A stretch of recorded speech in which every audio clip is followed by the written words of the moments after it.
Hello. As a result of our week-long exploration through dialogue into the subject of jobs, I'd now like to present a brief summary of our findings. And once again, I'd like to order my comments under the themes of inclusive, insightful, and integrative. I really loved the dialogue with Themis and Jason and the sense of positivity that it brought. In my dialogue with my community of practice this week, we listened to that conversation and we considered which groups of people or which factors haven't yet been brought in for consideration in the subject of jobs. And as a way of attempting to be more inclusive, we tried to identify what those factors were and to bring them in for consideration.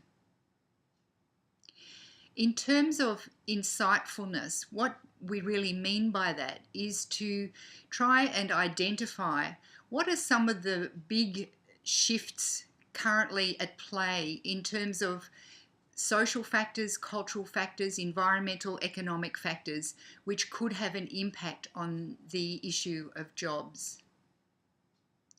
There's no doubt in my mind that modernity has brought huge benefits to enormous numbers of people around the globe and continues to do so. However, more and more people are identifying and expressing the view that this has come at enormous cost. A narrow industrial worldview which prioritises monetary value and perpetual growth over the other critical elements of human capital, social capital, and environmental capital will see these costs appear. I see these costs primarily as costs to the environment. So in terms of climate change, pollution, and the depletion and collapse of natural systems, for example, the Great Barrier Reef. Another cost I see is the increasing divide between rich and poor.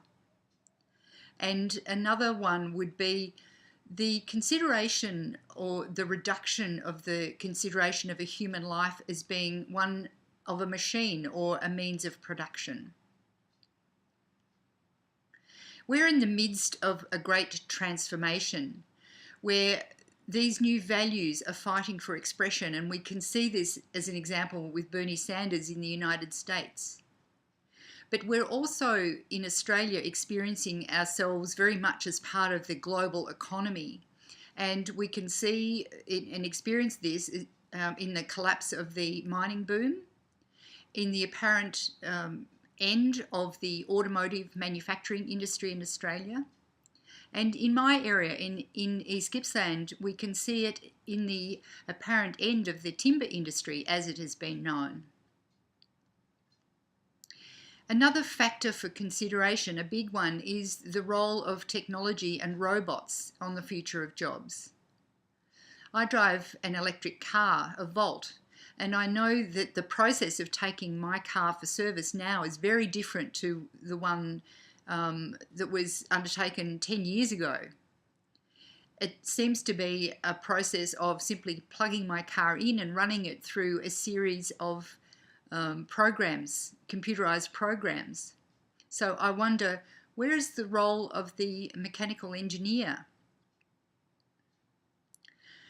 We need to support people to find new employment away from these shrinking areas of employment. But into what? In order to consider this in an integrative way, we need to take into account and to respect a broad range of worldviews. We need to continue to support a modern scientific worldview, but we also need to take into consideration and support new values and new information as they arise.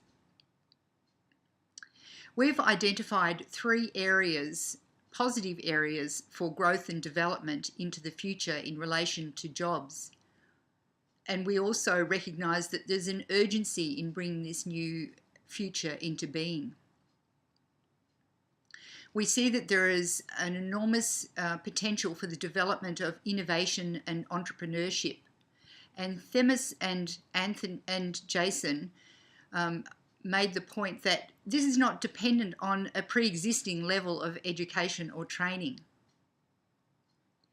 We see enormous potential for jobs in the area of the development of renewable energy and in regeneration of our natural resources. And I'd like to make mention of the program called Working on Country, which is a program for Indigenous people. I think this is all about replenishing and restoring, renourishing our natural capital. And finally, we see a huge role for organisations and employers in the future of jobs. We see that not every person will be able to or will want to be an entrepreneur. Many people are already in employment, which provides them with a level of security, for example, regular working hours, and they will want to continue that. So the role of the employer or the organisation is to ensure that each one of their employees is aware of how meaningful their work is and how their contribution supports the success of the organisation as a whole.